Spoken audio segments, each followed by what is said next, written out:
आपकी जय हो महाराज की जय हो। बताओ, क्या इस दुनिया में कोई ऐसा है जो मुझसे ज्यादा महान हो? कोई है जो मेरी ताकत और दौलत के आगे टिक सके? महाराज, आप सबसे महान हैं। आपके जैसा कोई नहीं। तुम क्यों चुप हो मंत्री?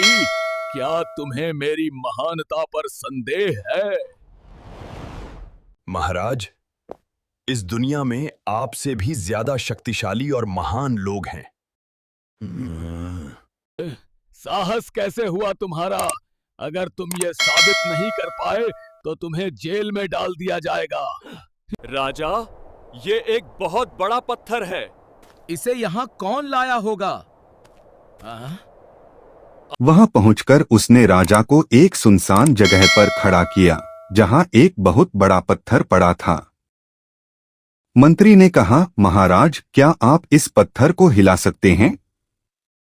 राजा ने अपनी पूरी ताकत लगाई, लेकिन पत्थर टस से मस नहीं हुआ।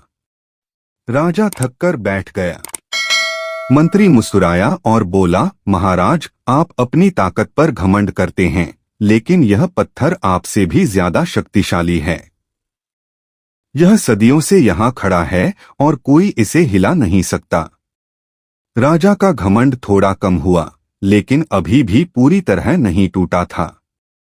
मंत्री ने उसे एक और जगह ले जाने के लिए कहा। इस बार मंत्री उसे एक सुनसान रेगिस्तान में ले गया। उसने राजा से कहा, महाराज, क्या आप मुझे बता सकते हैं कि यहाँ कहाँ से पानी मिल सकता है? राजा को कुछ समझ नहीं आया।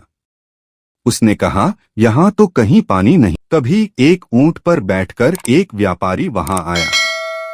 मंत्री ने उससे पानी मांगा।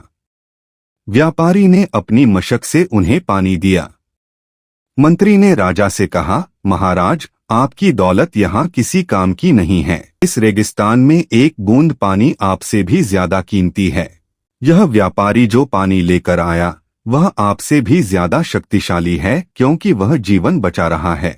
राजा का घमंड अब लगभग टूट चुका था। अंत में मंत्री उसे एक गांव के पास ले गया, जहां एक किसान अपनी पूरी लगन से काम कर रहा था। किसान ने उन्हें देखकर मुस्कुराया और पानी पीने के लिए पूछा। राजा ने देखा कि किसान के चेहरे पर एक अलग ही चमक थी, जो संतोष और शांति की थी। मंत्री ने कहा, महाराज, आप अपनी दौलत और पद पर घमंड करते हैं, लेकिन यह किसान अपनी मेहनत से जीवन चलाता है। यह जो फसल उगाता है, वह सैकड़ों लोगों का पेट भरती है। इसका काम आपसे भी ज्यादा महान है। राजा प्रचंड को अपनी गलती का एहसास हुआ। उसने मंत्री से माफी मांगी और कहा, तुम्हारी बातों ने मेरी आंखें खोल दी। मैंने समझा था कि मैं सबसे बड़ा हूं, लेकिन सच्चाई यह है कि मेरा घमंड झूठा था। उस दिन के बाद से राजा ने अपने घमंड को छोड़ दिया और एक विनम्र और दयालु शासक बन गया। उसने मंत्री को अपना सबसे करीबी सलाहकार बनाया और हमेशा उसकी सलाह पर काम किया। इस कहानी से हमें यह सीख मिलती है कि घमंड और झूठ का अंत हमेशा बुरा होता है और विनम्रता ही सबसे बड़ा गुण है।